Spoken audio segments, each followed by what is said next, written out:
So single-family homes are on the rise in Sarasota and Manatee County. The same cannot be said for condos. In Sarasota County, closed sales down 9%. Average sale price down 14.3%. Dollar volume down over 29%. Median time to contract up 121%. Median time to sale up 30%. And it's not any better in Manatee County. Median sale price down 5.5%. Average sale price down 11.5%. Dollar volume down 11%. The list price to sell price is about 94%. The median time to contract is up 79%. The median time to sell is up 38%. What the heck is going on with the condos in Sarasota and Manatee County and in the state of Florida? Let's talk about it because it's a major issue here in Florida and there does not seem to be any plan in place to change it. My name is Adam Miller with the 941 Lifestyle Group. I'm a real estate agent and lifestyle matchmaker. This video, very important, not the sexiest of topics. I have a lot of factual information. I'll put links in the description down below. I will do my best to make it as educational and entertaining, but there's a lot of things in play that are making the condo market not so favorable at the moment, so stick around. So in my opinion, there are two major factors that are primarily responsible for all of the issues that are going on with condos. The first one obviously is hurricane damage and insurance rates, and insurance just in general. And then the second one was just about a little over 2 years ago, I think it was the collapse of the Surfside condo in Florida. Changed everything forever. Okay, so full disclosure, I do a ton of videos. This is about my 900th video on YouTube. I, generally speaking, don't have a ton of notes. Sometimes I'll have a couple of cue cards just as a reminder, but a lot of these are laws and detailed information that I'm probably gonna read because I wanna make sure you have all the information. I'm obviously not gonna read it all because I'm gonna bore you to tears, but it's really important for you to know, especially if you're thinking about buying a condo or if you have a condo that you're selling. Okay, let's dive in. Let's talk about that collapse because that collapse probably had a bigger impact on condo sales than any other scenario. Probably more so than the hurricane damage and insurance rates and insurance companies leaving.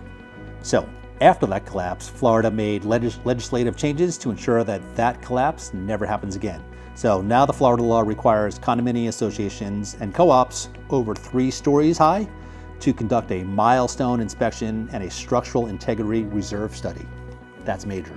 Okay, so briefly, what the heck is a milestone inspection? Great question. So the milestone inspection is a physical inspection to determine a condo or co-op's building structural integrity. Smart thing to do, right?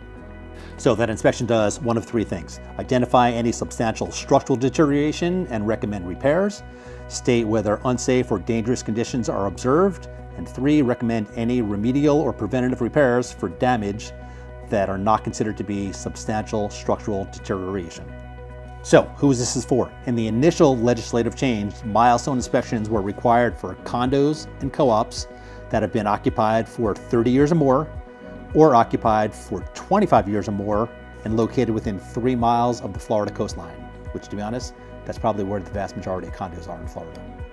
Okay, this next one is an issue, and I'm really surprised it's an issue because I have been on the board of directors of a condo and I understand about having reserve. So this is about the structural integrity reserve study. Identify the common areas being inspected, state the estimated remaining useful life, and estimate the replacement costs or defer maintenance expense of the common areas being inspected. Seems like a no-brainer.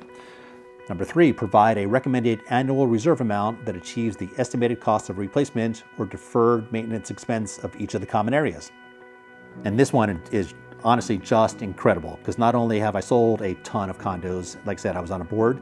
So the major change to the Florida condo law addresses how associations handle their reserve funds. Under the previous law, Florida condo associations could vote to waive their reserve contributions. You gotta be kidding me. That is no longer the case. As of December 31st, 2024, associations may no longer waive their reserve contributions.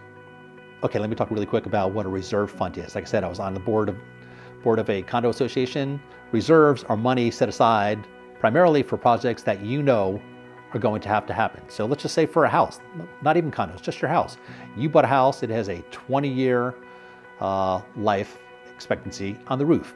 You bought the house 15 years in, you know in 5 years you're gonna have to replace the roof. Start putting aside money today so that in 5 years, you're not hit with a $50,000 bill to replace your roof.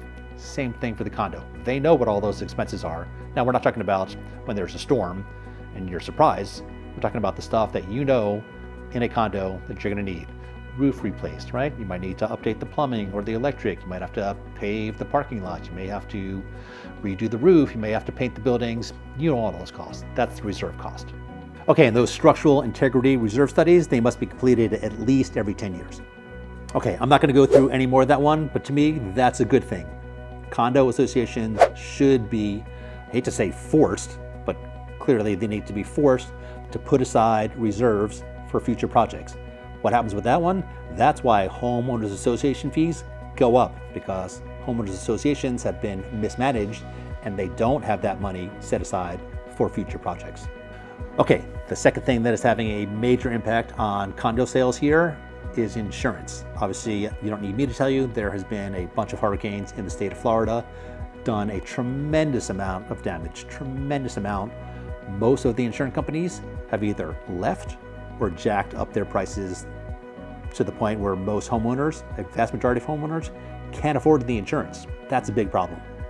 And go to a little this, from 2016 to 2019, lawsuits against insurers increased by more than 700%. That's a lot. There were nearly 100,000 lawsuits, that's right, 100,000 lawsuits filed in Florida against insurance companies. And just to give you some clarity and reference points, there were 20,000 lawsuits filed in the other 49 states combined. So as a result of that, the vast majority of insurance companies, they decided to leave Florida. And there have been insurance companies who have raised their rates by 45, 50, even 60%. Just unaffordable now. So Citizens Property Insurance, which is a state-backed company designed to support the insurance companies here in Florida, they got hit as well too. And because it is a state-backed company, their kind of hands are tied on how much they can increase their rates. And if you think that's bad, there's a couple other things that have immediate impact or future impact. The first one is hurricane protections for homeowners association. So Senate Bill 600 outlines rules for protecting homes from hurricanes, requiring an association's board or committee to create protection guidelines that comply with building codes. Seems like a no-brainer. If passed, boards won't be allowed to refuse residents' requests to install or improve hurricane protections that meet these guidelines. The exterior appearance of these protections might also be regulated.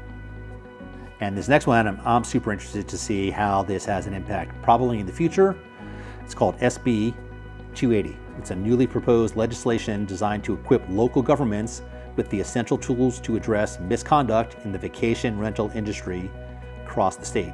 If passed, the legislation would allow local governments to suspend registrations for violating ordinances and revoke or not renew chronic offenders' registration. The state would also oversee advertising platforms, enhancing consumer protections and tourist transparency. Interesting, right?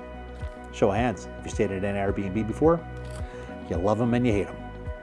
All right, a couple more, you with me? I know it's not exciting, but it's super important, especially if you're thinking about buying a condo or if you currently own one. All right, the next one is estoppels. An estoppel certificate is a legal document in real estate transactions involving homeowners associations or condos. It outlines any financial obligations, dues, or pending legal actions between a seller and the association to ensure that the seller provides accurate information about their financial status and any outstanding dues.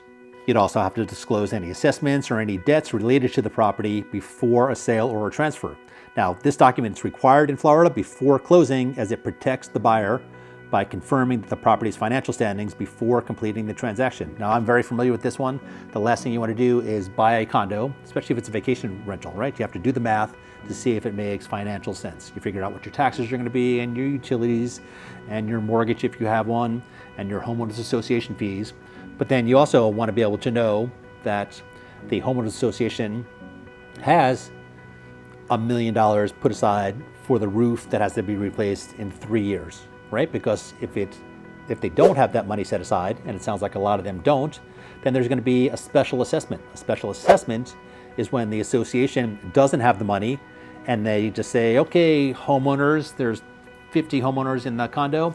Guess what? We have $1 million bill because we have to replace the roof. We don't have the money.